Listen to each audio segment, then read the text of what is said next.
Hello बच्चों, तो आप सभी लोगों का बहुत बहुत स्वागत है अपने चैनल आईआर कोचिंग सेंटर में। तो प्यारे बच्चों, इस वीडियो में हम लोग चैप्टर 6 शुरू करने जा रहे हैं। नया चैप्टर, नया नियम रेखा गणित से संबंधित है। चैप्टर का नाम है त्रिभुज। ठीक है ना, बिल्कुल ही नया नियम है, नया चैप्टर है। बाकी इसके पहले चैप्टर 1 से चैप्टर 5 तक हम लोग बिल्कुल विस्तार से सब फुल फाइनल कर चुके हैं, बिल्कुल विस्तार से स्टेप बाय स्टेप। इस चैप्टर में मतलब ये नया चैप्टर है, चैप्टर 6। तो इसमें भी हम लोग स्टार्टिंग पहले बेसिक से करेंगे, बिल्कुल जड़ से। ठीक है, एकदम जड़ से स्टार्टिंग किया जाएगा, बेसिक। पहले हम लोग बेसिक के बारे में जानकारी प्राप्त करेंगे, उसके बाद कुछ रूल नियम देखकर फिर एक्सरसाइज पर आएंगे। ठीक है ना, तो बिल्कुल अभी जो भी कुछ बताया जाएगा बस आप लोगों को ध्यान से सुनना है और समझना है। ठीक है, तो जैसे ये चैप्टर 6 रेखा गणित से संबंधित है। तो अब रेखा गणित में तो बहुत सारे नियम है भाई, देख लो, बहुत सारे नियम है रेखा गणित में। और यहाँ पर जो है पिछले क्लासों का जितना भी रेखा गणित का नियम है, class 9, class 8, class 7, class 6, class 5, जितना भी नियम है सारा नियम इसमें प्रयोग किया जाएगा रेखा गणित का। ठीक है ना, हालांकि चैप्टर का नाम तो केवल त्रिभुज है, लेकिन इसमें सब रेखा गणित के सारे नियम चलेंगे। चतुर्भुज भी चलेगा, वृत्त भी चलेगा, सब चलेगा इसमें। ठीक है ना, तो भाई देखो, जो नियम जैसे जैसे पड़ेगा वो नियम वैसे वैसे आप लोगों को बताया जाएगा। ठीक है, बाकी और नियम तो बहुत सारे हैं रेखा गणित में, और बच्चे लोग रेखा गणित से घबराते भी हैं। ऐसा क्यों होता है? तो उसका कारण भी है, क्योंकि रेखा गणित जो है अक्सर जो है छोटे क्लासों में जो बच्चे होते हैं वो जो है अंक गणित और बीज गणित तक ही रह जाते हैं, रेखा गणित नहीं पढ़ पाते हैं छोटे क्लासों में। आप लोग खुद देख लीजिए, बहुत कम ही बच्चे जो है वो पूरी बुक जो है कंप्लीट कर पाते हैं। नहीं तो अक्सर ज़्यादातर बच्चे जो है अंक गणित और बीज गणित तक ही सीमित रह जाते हैं। रेखा गणित इसीलिए उनको क्लास 10 में आकर जो है हार्ड लगता है। अब ये चैप्टर 6 को लोग बोरिंग चैप्टर के नाम से भी जानते हैं। ठीक है, लेकिन ऐसा है नहीं, पढ़ा जाए तो सब आसान है, न पढ़ा जाए तो फिर सब कठिन है। ठीक है ना, तो भाई पढ़ा जाए तो सब आसान है, इसीलिए कठिन नहीं है। चैप्टर बढ़िया है, एकदम मस्त चैप्टर है, मन लगाकर पढ़ा जाए तो अभी सब एकदम बिल्कुल मस्त चैप्टर है, एकदम सब समझ में आएगा, सब क्लियर होगा। ठीक है ना, तो घबराने की बात नहीं है, घबराना नहीं है, बिल्कुल एकदम जो है अस्थाई दिमाग करके आप लोग बस बैठ जाइए और जो भी बताया जाए आप लोग सुनते चलें, समझते चलें और देखते चलें। ठीक है ना, बिल्कुल बेसिक से ही बताया जाएगा। तो फिर चैप्टर 6 हम लोग शुरू करते हैं। अब चैप्टर 6 का नाम त्रिभुज। ठीक है, और इसमें आप लोगों का जो नियम चलेगा, मेन नियम वो समरूप का नियम चलेगा, समरूप। ठीक है ना, अब समरूप क्या है वो सब बताया जाएगा। समरूप का नियम इसमें चलेगा। क्लास 9 में सर्वांग सम का नियम है, वो भी चलेगा इसमें, वो भी है, सर्वांग सम का भी नियम प्रयोग किया जाएगा, जो आप लोग क्लास 9 के मैथ में पढ़े होंगे। उसके बाद समरूप का नियम तो इसमें है क्लास 10 के मैथ में, तो वो समरूप चलेगा, बिल्कुल बताया जाएगा। बाकी उसके पहले रेखा गणित के जो भी नियम है वो सारे नियम प्रयोग होंगे यहाँ पर। ठीक है ना, तो जो नियम जैसे जैसे मिलेगा वो नियम आप लोगों को बताया जाएगा। अभी फिलहाल जो है हम लोग स्टार्ट करने जा रहे हैं अब चैप्टर 6। तो चैप्टर 6 का नाम त्रिभुज है। अब देखो, सबसे पहले तो त्रिभुज की परिभाषा, अब लिखेंगे नहीं हम लोग, लिखेंगे तो समय ज़्यादा लग जाएगा, ऐसे ही आप लोग सुनते चलें बस। त्रिभुज किसे कहते हैं भाई? चैप्टर 6 का नाम त्रिभुज है, तो पहले त्रिभुज किसे कहते हैं यही देख लिया जाए। तो त्रिभुज की परिभाषा है, 3 भुजाओं से बनी बंद आकृति को त्रिभुज कहते हैं। ठीक है ना, 3 भुजाओं से बनी बंद आकृति को त्रिभुज कहते हैं। अब त्रिभुज भी कई प्रकार के होते हैं। हाँ जी, तो त्रिभुज भी कई प्रकार के होते हैं। अब त्रिभुज में जैसे भुजाओं के आधार पर त्रिभुज को 3 भागों में बांटा गया है। समबाहु त्रिभुज, समद्विबाहु त्रिभुज, विषमबाहु त्रिभुज। ठीक, समबाहु त्रिभुज किसे कहते हैं? तो ऐसा त्रिभुज जिसमें तीनों भुजाएं बराबर हो, समबाहु त्रिभुज कहते हैं। ठीक है ना, समबाहु त्रिभुज। ये देखो, सबसे पहले तो तीन भुजाओं से बनी बंद आकृति को त्रिभुज कहते हैं। देखो, इसमें तीन साइड है और तीनों साइड बंद है, कहीं से खुला हुआ नहीं है। तो भाई देखो, ये ट्रायंगल है, त्रिभुज है एक। ठीक है ना। अब त्रिभुज भी कई प्रकार के होते हैं, जैसे अभी बताया गया है। तो उसमें भुजाओं के आधार पर त्रिभुज को तीन भागों में बांटा गया है: समबाहु त्रिभुज, समद्विबाहु त्रिभुज, विषमबाहु त्रिभुज। अब समबाहु त्रिभुज किसे कहते हैं? तो ऐसा त्रिभुज जिसमें तीनों भुजाएं बराबर हो, समबाहु त्रिभुज कहते हैं। ठीक है ना। समद्विबाहु त्रिभुज किसे कहते हैं? तो ऐसा त्रिभुज जिसमें दो भुजाएं बराबर हो आपस में, उसे हम समद्विबाहु त्रिभुज कहते हैं। ठीक। विषमबाहु त्रिभुज किसे कहते हैं? तो ऐसा त्रिभुज जिसमें कोई भी भुजा आपस में बराबर न हो, विषमबाहु त्रिभुज कहते हैं। ठीक है जी, इतना क्लियर हुआ आप लोगों का? तो आगे बढ़ते हैं। ये तो भुजाओं के आधार पर त्रिभुज तीन प्रकार के हो गए। अब कोणों के आधार पर भी त्रिभुज को तीन भागों में बांटा गया है। कोणों के आधार पर न्यून कोण त्रिभुज, समकोण त्रिभुज, अधिक कोण त्रिभुज। ठीक। न्यून कोण त्रिभुज किसे कहते हैं? तो ऐसा त्रिभुज जिसमें प्रत्येक कोण न्यून कोण हो, न्यून कोण त्रिभुज कहलाता है। अब ये न्यून कोण क्या है? तो भाई न्यून कोण, अब देखो क्या है न्यून कोण? तो न्यून कोण 0 अंश से ज्यादा 90 अंश से कम वाले जितने भी कोण होते हैं सबको हम न्यून कोण कहते हैं। ठीक है ना। 0 अंश से अधिक, 90 अंश से कम वाले सारे कोण न्यून कोण कहलाते हैं। तो ऐसा त्रिभुज जिसमें तीनों कोण न्यून कोण हो, ठीक है, न्यून कोण त्रिभुज कहलाता है। ठीक है ना, क्लियर है। उसके बाद समकोण त्रिभुज। समकोण त्रिभुज किसे कहते हैं? तो समकोण त्रिभुज ऐसा त्रिभुज जिसमें एक कोण 90 डिग्री का हो, समकोण त्रिभुज कहलाता है। ठीक है। फिर आता है अधिक कोण त्रिभुज। अधिक कोण त्रिभुज किसे कहते हैं? तो ऐसा त्रिभुज जिसमें एक कोण 90 अंश से अधिक हो जाए और 180 अंश से कम हो, अधिक कोण त्रिभुज कहलाता है। ठीक है। ऐसा त्रिभुज जिसमें एक कोण 90 अंश से अधिक और 180 अंश से कम हो, अधिक कोण त्रिभुज कहलाता है। तो ये हो गए भाई आप लोग के त्रिभुजों के प्रकार। ठीक है। भुजाओं के आधार पर त्रिभुज तीन भागों में बांटा गया है, कोणों के आधार पर भी त्रिभुज तीन भागों में बांटा गया है। और कौन कौन सा त्रिभुज है तो वो आप लोगों को बता दिया गया। ठीक है ना। अब देखो, हालांकि इसमें चतुर्भुज भी है, इसमें चतुर्भुज। ठीक है ना। तो चतुर्भुज में भी देख लो ऐसे ही, चतुर्भुज भी कई प्रकार के होते हैं। इसमें वर्ग, तो ऐसा चतुर्भुज जिसमें चारों भुजाएं आपस में बराबर हो, ठीक, जिसमें सम्मुख भुजाएं समांतर हो, जिसमें विकर्ण आपस में बराबर हो, जिसमें विकर्ण एक दूसरे को परस्पर समकोण पर समद्विभाजित करता हो, ठीक, और ऐसा जिसमें प्रत्येक कोण 90 अंश हो। देख लो, ये ऐसा चतुर्भुज वर्ग कहलाता है।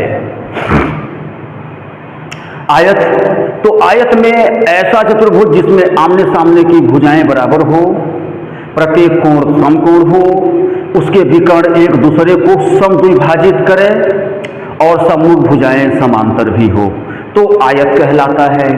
ठीक है। उसके बाद समांतर चतुर्भुज भी होता है। तो ऐसा चतुर्भुज जिसमें सम्मुख भुजाएं समांतर हो, सम्मुख कोण आपस में बराबर हो, सम्मुख भुजाएं आपस में बराबर हो और उसके विकर्ण एक दूसरे को समद्विभाजित करता हो, समांतर चतुर्भुज कहलाता है। समचतुर्भुज किसे कहते हैं? तो समचतुर्भुज, देखो, ऐसा चतुर्भुज जिसमें चारों भुजाएं आपस में बराबर हो, जिसमें सम्मुख भुजाएं समांतर हो, जिसमें विकर्ण एक दूसरे को परस्पर समकोण पर समद्विभाजित करता हो, और जिसमें सम्मुख कोण आपस में बराबर हो, ऐसा चतुर्भुज समचतुर्भुज कहलाता है। फिर एक समलंब भी आता है। समलंब किसे कहते हैं? तो ऐसा चतुर्भुज जिसमें सम्मुख भुजाओं का केवल एक युग्म समांतर हो, समलंब कहलाता है। ठीक है, तो ये सारे हो गए, देख लो। तो थोड़ा एक बार चित्र जैसे हम लोग बनाकर जैसे देख ले रहे हैं एक बार। देखो जी, सबसे पहले तो समबाहु त्रिभुज में तीनों भुजाएं आपस में बराबर, समद्विबाहु त्रिभुज में दो भुजाएं आपस में बराबर, और विषम बाहु त्रिभुज में कोई भी भुजा आपस में बराबर न हो। देखो जी, समबाहु त्रिभुज तीनों भुजाएं बराबर, समद्विबाहु त्रिभुज दो भुजाएं बराबर, और विषम बाहु त्रिभुज कोई भी भुजा आपस में बराबर न हो। ठीक है, ये देखो न्यून कोण त्रिभुज, न्यून कोण त्रिभुज प्रत्येक कोण 90 अंश से कम का हो। फिर ये हो गया जी समकोण त्रिभुज, एक कोण 90 अंश का हो। और ये हो गया जी अधिक कोण त्रिभुज, एक कोण जो है 90 अंश से अधिक और 120 अंश से कम का हो, एक कोण। देख लो, तो ये न्यून कोण त्रिभुज, समकोण त्रिभुज, अधिक कोण त्रिभुज, समबाहु त्रिभुज, समद्विबाहु त्रिभुज, विषम बाहु त्रिभुज। ठीक, उसके बाद वर्ग, वर्ग में चारों भुजाएं बराबर, ये आयत हो गया जी। ठीक है, आयत, ये समांतर चतुर्भुज हो गया जी। देखो ये समांतर चतुर्भुज, ठीक, ये समचतुर्भुज हो गया जी, जिसमें चारों भुजाएं बराबर हो। और ये हो गया समलंब, ये हो गया समलंब। देख लो, तो ये सारे चित्र थोड़ा सा एक बार ऐसे ही हम लोग देख लिए। समबाहु त्रिभुज, समद्विबाहु त्रिभुज, विषम बाहु त्रिभुज, न्यून कोण त्रिभुज, समकोण त्रिभुज, अधिक कोण त्रिभुज। उसके बाद वर्ग, आयत, समांतर चतुर्भुज, समचतुर्भुज, समलंब। ठीक है ना। देखो इसमें ये सामने वाली आमने सामने की भुजा बराबर, आमने सामने की भुजा बराबर। ठीक है, तो इस प्रकार ये देखो ये सब चित्र है त्रिभुज और वर्ग। अब तुम लोग का इसमें चलेगा समरूप का नियम। तो समरूप के नियम के पहले थोड़ा सर्वांगसम के बारे में हम लोग देख लें। ठीक है ना, क्योंकि ये सर्वांगसम और समरूप ये मान के चलो कि भाई भाई हैं एक तरह से। सर्वांगसम जो है थोड़ा छोटा भाई, समरूप बड़ा भाई। मतलब समरूप थोड़ा हार्ड है, सर्वांगसम थोड़ा आसान है। ठीक है ना, इसीलिए सर्वांगसम को 9th के मैथ में डाल दिया है और समरूप को 10 के मैथ में, क्योंकि समरूप जो है सर्वांगसम से थोड़ा 20 पड़ता है भाई। सर्वांगसम 19 अगर है तो समरूप 20। ठीक है, तो भाई देखो पहले सर्वांगसम के लिए जो है हम लोग ऐसे ही परिभाषा बस देख ले रहे हैं, सर्वांगसम जो है किसे कहते हैं। उसके बाद फिर हम लोग आ जाएंगे अपने टॉपिक पर, जो हम लोग का टॉपिक है क्लास 10th में समरूप का, और समरूप ही चलेगा, समरूप का ही नियम। ठीक है ना, बाकी उसके साथ साथ रेखागणित के सारे नियम प्रयोग हैं यहाँ पर। तो भाई जैसे सर्वांगसम के लिए यहाँ पर लिख दिया जा रहा है सर्वांगसम। सर्वांगसम, सर्वांगसम किसे कहते हैं? तो ऐसी आकृतियां जिनके आकार और माप दोनों समान हो, ऐसी आकृतियां, ऐसी आकृतियां जिनके आकार और माप दोनों समान हो, दोनों समान हो, सर्वांगसम आकृतियां कहलाती हैं। ठीक है ना। तो फिलहाल इसमें जो त्रिभुज के बारे में ही आप लोगों को सीखना है, त्रिभुज के बारे में ही बताना है। तो सर्वांगसम के लिए देख लो, ऐसी आकृतियां जिनके आकार और माप दोनों समान हो सर्वांगसम आकृतियां कहलाती हैं। ठीक है। अब सर्वांगसम जो है यहाँ फिलहाल त्रिभुज के बारे में ही चलेगा, क्योंकि चैप्टर का नाम ही त्रिभुज है। तो दो त्रिभुजों को सर्वांगसम बताने का जो है 5 नियम होता है। 5 नियम से हम दो त्रिभुजों को आपस में सर्वांगसम बताते हैं। बाकी और नहीं, वृत्त नहीं, और नहीं, केवल त्रिभुज के बारे में नियम है भाई। ठीक है ना, कि अगर दो त्रिभुज है तो उनको हम सर्वांगसम कैसे बताएंगे, तो उसके लिए 5 नियम होता है। देख लो जी। सर्वांगसम बताने दो त्रिभुजों, यहां पर लिख दो जैसे कि दो त्रिभुजों के सर्वांग समता के लिए कसौटियां। तो बस ये कसौटियां थोड़ा देख लें हम लोग, इसमें ज़्यादा नहीं, इसके विस्तार में ज़्यादा नहीं जाएंगे। देखो भाई, पहली कसौटी होती है भुजा, कोण भुजा, इसे साइड एंगल साइड कहते हैं पहले नियम से, मतलब त्रिभुजों के बारे में बताया जा रहा है ये। ठीक है ना। दूसरा नियम होता है कोण भुजा कोण, इसे बोलते हैं एंगल साइड एंगल। तीसरा नियम होता है भुजा भुजा भुजा, इसे बोलते हैं साइड साइड साइड। ठीक है।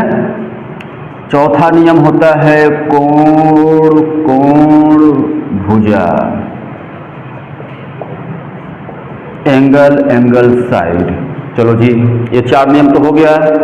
एक नियम और है जो समकोण त्रिभुजों के लिए बना हुआ है। समकोण कर्ण भुजा, इसे बोलते हैं R right angle, H hypotenuse, side S भुजा। देख लो RHS, ये समकोण त्रिभुज के लिए बना हुआ है।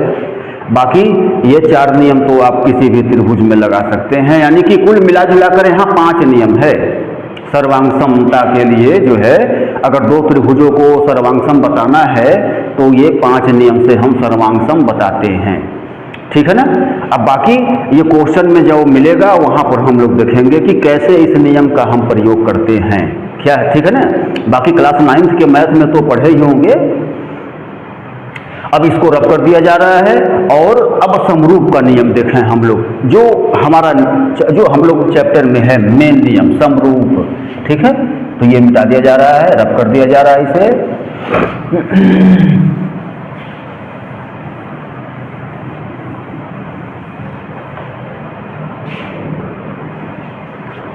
तो भाई समरूप का भी देख लिया जाए।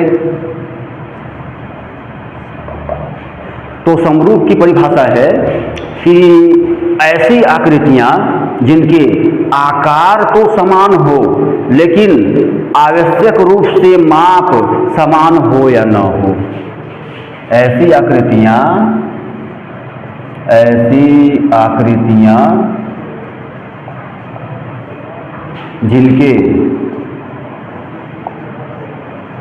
जिनके आकार समान हो लेकिन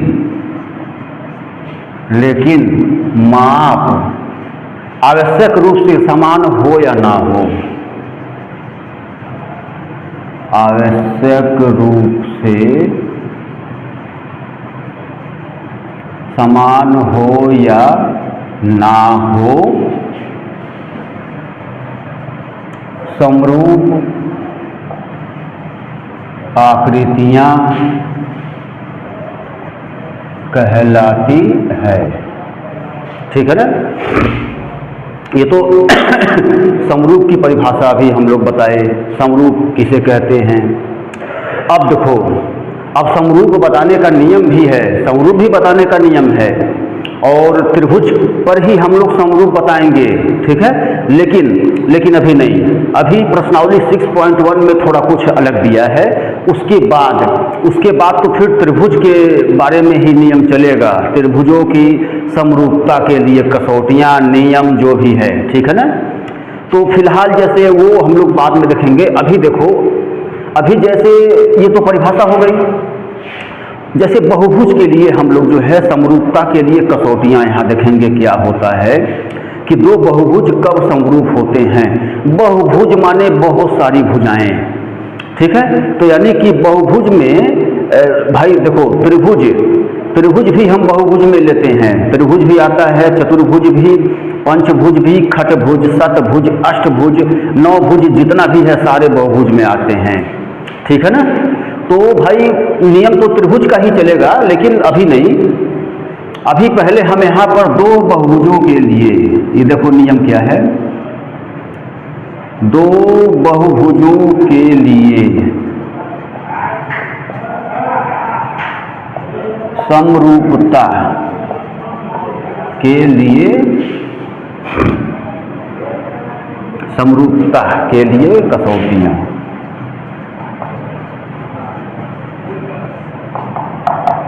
देखो जी कैसे क्या है, तो इसका है कि दो बहुभुज समरूप कहलाते हैं, दो बहुभुज समरूप कहलाते हैं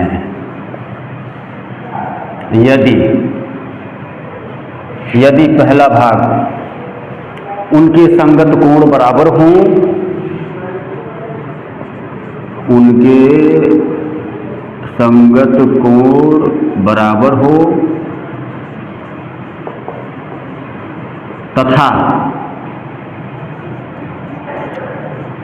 तथा उनकी संगत भुजाएं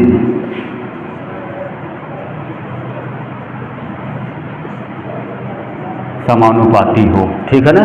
देख लो, अभी बहुभुज मतलब यहाँ चतुर्भुज भी मिलेगा, अभी आपको त्रिभुज भी मिलेगा, चतुर्भुज भी मिलेगा, ठीक है। तो इसीलिए बहुभुज लिखवाया गया है। बाकी प्रश्नावली 6.1 सॉल्व करने के बाद जब हम लोग आगे बढ़ेंगे तो फिर त्रिभुज के बारे में ही नियम चलेगा, ठीक है ना। तो अभी बहुभुज मतलब अभी चतुर्भुज मिलेगा आगे आप लोगों को। तो ये बहुभुज के लिए कसौटियाँ भाई लिखवा दिया गया कि दो बहुभुज, यानी कि बहुभुज मतलब दो त्रिभुज या दो चतुर्भुज या दो पंचभुज या दो खटभुज या दो शतभुज, ठीक है ना। तो उनके लिए ये कसौटियाँ हैं, याद कर लो, यहीं पर दो कसौटी है, उनके संगत कोण बराबर होते हैं हों और उनकी संगत भुजाएं समानुपाती हों, समान अनुपात में हो, ठीक है ना। देख लो, याद कर लो, यहीं पर दो बहुभुज समरूप कहलाते हैं यदि उनकी संगत भुजाएं जो है संगत कोण बराबर हो तथा संगत भुजाएं समानुपाती हो, ठीक है ना। तब वो दो बहुभुज समरूप कहलाते हैं। और अभी लिखने का तरीका अभी हम लोग देखेंगे, एक्सरसाइज में देखना आप लोग कि कैसे लिखते हैं, कैसे लिखकर हम बताएंगे, कैसे क्या तरीका है दर्शाने का, ठीक है ना। तो देख लो, ये तो हुआ समरूप, ठीक। अब इसके बाद जैसे अभी हम लोग कई चित्र देखे यहाँ पर, त्रिभुज, चतुर्भुज, और मतलब चतुर्भुज में कई प्रकार देखे हम लोग, त्रिभुज में भी कई प्रकार देखे। उसके बाद वृत्त भी आता है, वृत्त भी मिलेगा आप लोगों को, वृत्त, ठीक है।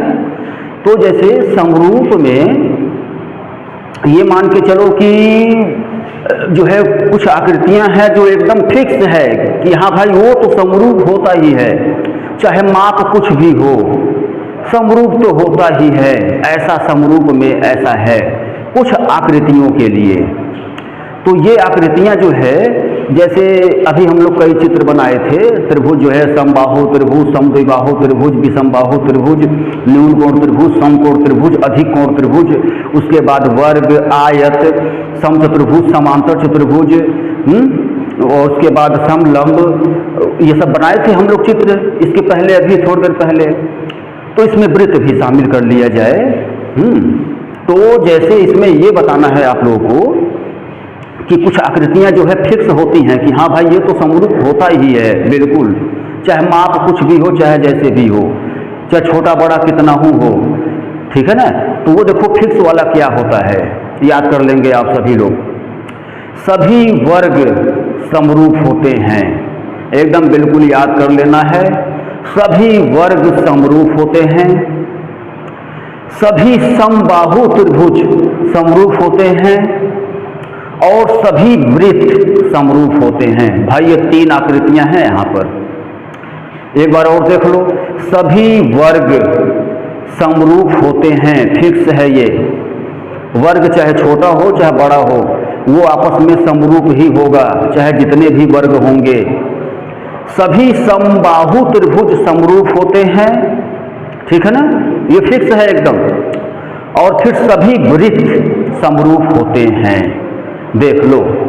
तो ये आप लोग को याद हो गया होगा, अब इसे याद कर लेना है, जो ये फिक्स वाला हिसाब किताब है, ठीक है ना। उसमें अब दो समबाहु त्रिभुज अगर कहीं मिल गया तो उसको हमें समरूप दिखाने की जरूरत नहीं है। 2 वृत्त मिल गया, उसको समरूप दिखाने की जरूरत नहीं है। 2 वर्ग मिल गया, उसको समरूप दिखाने की जरूरत नहीं है। ये 3 आकृतियां ऐसी हैं जो समरूप होती ही हैं। बाकी और आकृतियों के लिए तो भाई बताना है, नियम से बताएंगे हम लोग कि वो समरूप है या नहीं है, ठीक है ना। तो भाई देख लो, ये इतना जो है बेसिक है। और इसके बाद और क्या है भाई, इसमें और क्या क्या मिल जाएगा। आप अभी प्रश्नावली 6.1 के लिए केवल, ठीक है ना। तो अभी प्रश्नावली जो है 6.1 के लिए ये इतना जो है आप लोगों का नियम, ये इतना हो गया, बस इतना ही है प्रश्नावली 6.1 में। उसके बाद तो फिर आगे तो बहुत सारा नियम है। अभी प्रश्नावली 6.1 में बस ऐसे ही थोड़ा सा है बस, ठीक है ना। तो जैसे देख लें सभी लोग। एक चीज और, जैसे मान लो कि ये हम त्रिभुज बना दिए, ये चतुर्भुज बना दिए, तो भाई ये तो समरूप नहीं है, एकदम क्लियर। उसमें क्या दिखाना है, उसमें कुछ दिखाने की जरूरत ही नहीं है, ये डायरेक्ट ऐसे ही समरूप नहीं है, ठीक है ना। ऐसे ही मान लो जैसे ये कर दिया जाए, ये कर दिया जाए, भाई समरूप नहीं है दोनों आकृतियां, ठीक है। लेकिन ये दोनों समरूप है, ठीक है ना। मान लो जैसे ये वर्ग है, अगर चारों भुजाएं बराबर होती हैं, ये भी एक वर्ग और बना दो, ये चारों भुजाएं बराबर अगर हो तो भाई अगर दोनों वर्ग है तो दोनों समरूप है। लेकिन ये और ये समरूप नहीं है, एकदम नहीं है। ये और ये भी समरूप एकदम नहीं है, ये और ये समरूप नहीं है, ये और ये आकृतियां समरूप नहीं है, ठीक है ना, देख लो। लेकिन ये दोनों आपस में समरूप है, ये दोनों आपस में समरूप है। तो फिलहाल तो समरूप बताने का नियम है, हम लोग आगे जो है नियम से बताएंगे लिखित भाषा में कि समरूप है या नहीं है, ऐसे अंदाजे से नहीं बताएंगे। लेकिन एक चीज मतलब ये बताया जा रहा है कि अगर त्रिभुज है चतुर्भुज है तो भाई ये दोनों तो समरूप है ही नहीं, एकदम समरूप है ही नहीं। अगर एक त्रिभुज हो जाए, एक वृत्त हो जाए, समरूप नहीं है एकदम। एक चतुर्भुज हो जाए, एक वृत्त हो जाए, एकदम समरूप नहीं है, ठीक है। तो देख लें, ये मतलब ये सारा नियम है इतना अभी प्रश्नावली 6.1 के लिए, क्योंकि प्रश्नावली 6.1 में बहुत कम नियम दिया है, बहुत थोड़ा सा है, ठीक है ना। फिर प्रश्नावली 6.1 के बाद तो फिर बहुत सारे नियम है, फिर नियम ही नियम है, ठीक है। तो देख लें, ये प्रश्नावली 6.1 के लिए हम लोग इतना जो है बेसिक जानकारी प्राप्त किए। अब एक्सरसाइज जो है हम लोग प्रश्नावली 6.1 में अब देखेंगे कि इसमें क्या है, ठीक है ना। तो प्रश्नावली 6.1 स्टार्ट कर दिया जा रहा है और इसे रफ कर दे रहे हैं हम लोग, ठीक है ना। प्रश्नावली 6.1 देख लिया जाए। प्रश्नावली 6.1 में अभी कुछ भी करना नहीं है, बहुत जैसे ये खाली स्थान भरना है सब में, तो ऐसे ही हम लोग देख ले रहे हैं, ठीक है।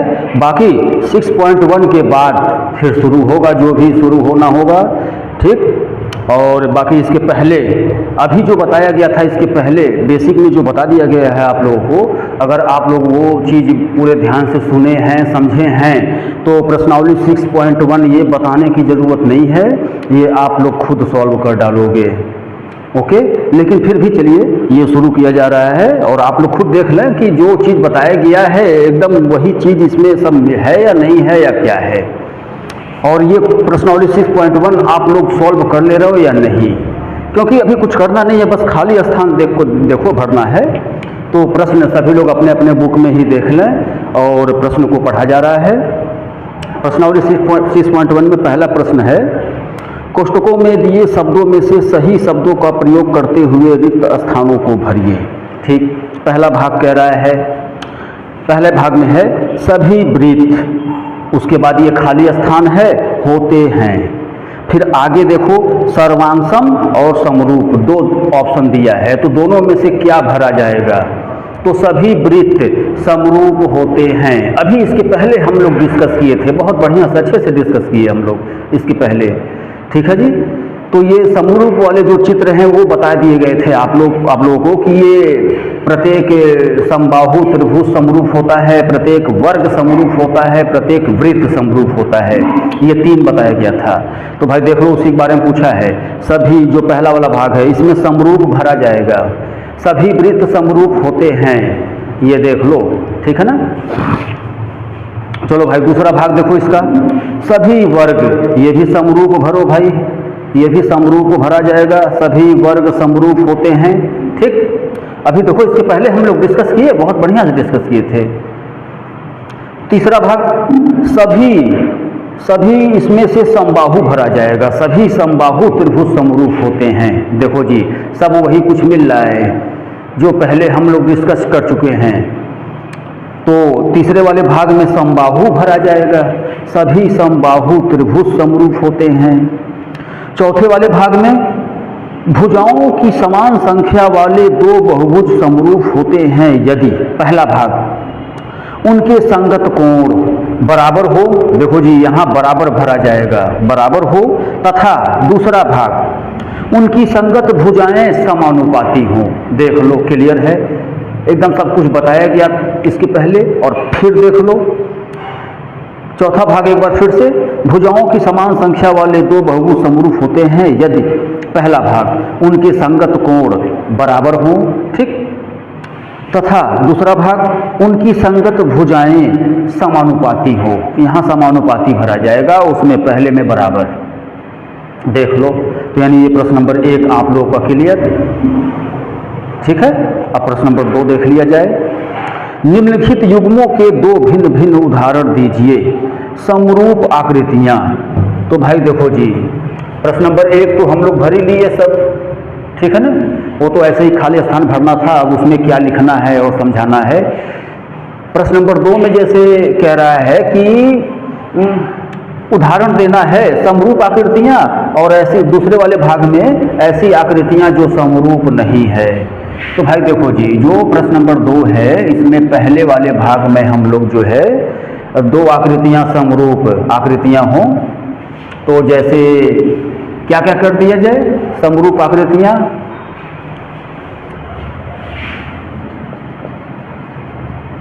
समबाहु त्रिभुज कर दिया जाए, देखो प्रत्येक समबाहु त्रिभुज समरूप होता है, और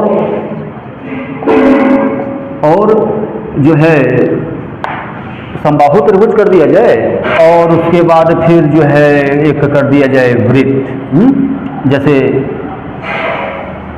वृत्त कर दिया जाए जी, देख लो सभी समबाहु त्रिभुज आपस में समरूप होते हैं और सभी वृत्त आपस में समरूप होते हैं। यहाँ हम वर्ग भी लिख सकते थे लेकिन 2 ही उदाहरण में दिखाना है तो भाई दिखा दिए हम लोग, ठीक है ना। उसके बाद कह रहा है भाई ऐसी दूसरे वाले भाग में ऐसी आकृतियां जो समरूप नहीं है। अच्छा जी, तो समरूप नहीं है भाई, ऐसी आकृतियां क्या क्या हो सकती हैं? तो एक जो है एक वो लिख दो, वृत्त लिख दो, एक वृत्त लिख दो तथा चतुर्भुज। देखो जी, और दो आकृति और बता दो भाई जो समरूप न हो आपस में। तो इसके लिए जो है समबाहु कर दो, समबाहु त्रिभुज तथा समकोण त्रिभुज।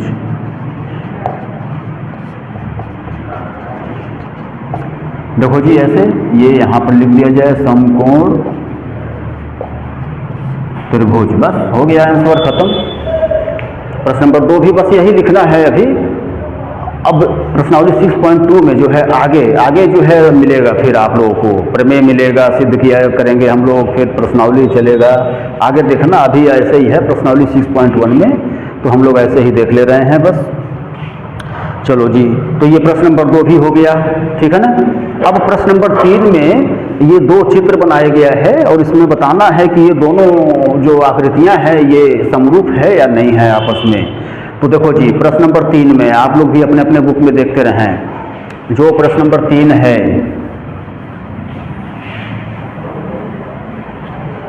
जो प्रश्न नंबर 3 है इसमें 2 चित्र बना हुआ है। ये देखो, एक तो ऐसे बना हुआ है PQRS, PQRS, ठीक है। ये सारी मापें दी गई हैं, 1.5 सेंटीमीटर, 1.5 सेंटीमीटर, और एक जो है यहाँ पर और बना दिया है चतुर्भुज वर्ग। ये इसका क्या नाम है भाई? ABCD, ठीक। इसमें जो है 3-3 सेंटीमीटर दिया है।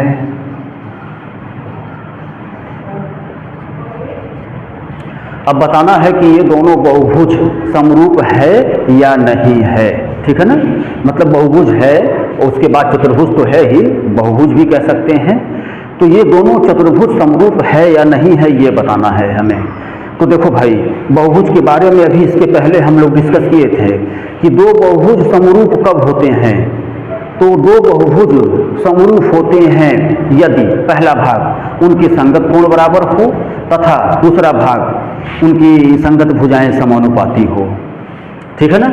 और समान भुजा वाले 2 बहुभुज, ठीक है। तो भाई देख लो, 4 भुजा इसमें भी है, 4 भुजा इसमें है, तो भुजाएं तो समान है, ठीक है।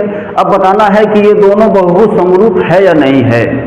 तो हम वही 2 जो शर्त है, 2 शर्त वही चेक करेंगे। अगर वो दोनों शर्त पूरा हो गया तो समरूप है, दोनों शर्त में से कोई सा फाल्ट गया तो समरूप नहीं है, ठीक है ना।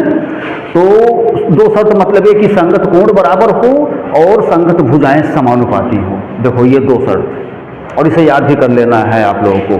संगत कोण बराबर हो तथा संगत भुजाएं समानुपाती हो, ठीक है। तो यहाँ पर हम लोग अलग अलग चेक करेंगे। अगर ये दोनों शर्त पूरा हुआ तो भाई समरूप है, नहीं तो फिर नहीं है, ठीक। अब देखो जी कैसे, तो यहाँ पर जो है कोण तो बराबर नहीं है भाई। देखो कोण बराबर नहीं है, चित्र देखने से ही पता चल रहा है कि कोण तो बराबर नहीं है। बाकी भुजाएं समानुपाती है, कोण बराबर नहीं है, तो इसीलिए ये दोनों समरूप नहीं है। देखो ऐसे ही देखकर हम लोग बता सकते हैं, लेकिन लिखकर तरीका है बताने का, जैसे देखकर ही नहीं बताएंगे, लिखकर बताएंगे लिखित भाषा में कि ये दोनों समरूप है या नहीं है। बाकी ये तो वैसे ही बोला गया है कि भाई देखकर ऐसे पता चल रहा है कि समरूप तो नहीं है। बाकी लिखित भाषा में देख लो कैसे।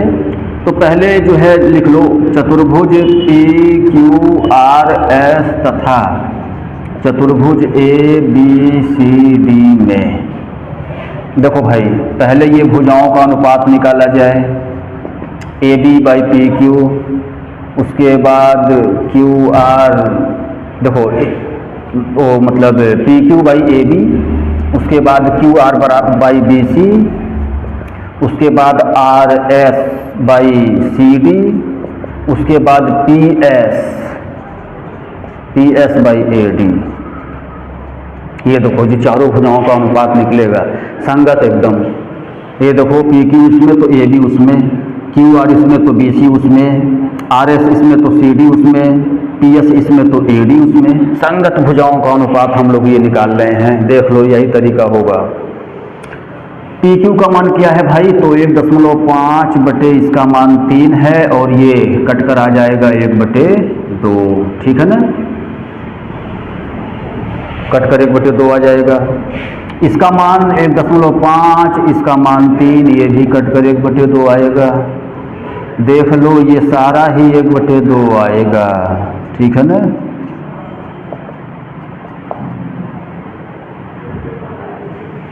तो भाई संगत भुजाएं तो समानुपाती हैं, समान अनुपात है, देख लो सबका, सारी जो है संगत भुजाएं ये देखो समान अनुपात, ठीक है। तो यानी वो पहला एक शर्त तो पूरा हो रहा है, लेकिन देखो इसी के नीचे कोण P बराबर नहीं कोण A। अब देखो कोण P 90 से कम है और कोण A 90 है पूरा, ये 90 बता रखा है क्वेश्चन में ही, देखो तो भाई देख लो ये 90 से कम है, ये 90 है तो बराबर तो नहीं है, ये 90 से अधिक है, वो 90 है, बराबर तो नहीं है, ठीक है ना। उसके बाद ये भी बराबर करो, कोण C मतलब इसमें संगत कोण कोई सा भी बराबर नहीं है, कोण D, ठीक है ना। देख लो यहाँ थोड़ा सा और कर दो, ओके। तो यहाँ से जो है ये चीज, अब देखो जी, अब यह लिखने का तरीका कैसे हम इसका आंसर लिखेंगे। तो चूंकि यहाँ दिए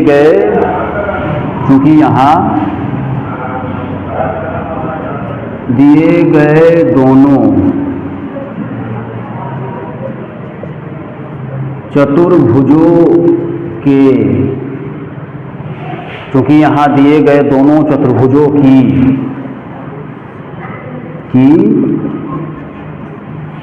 संगत भुजाएं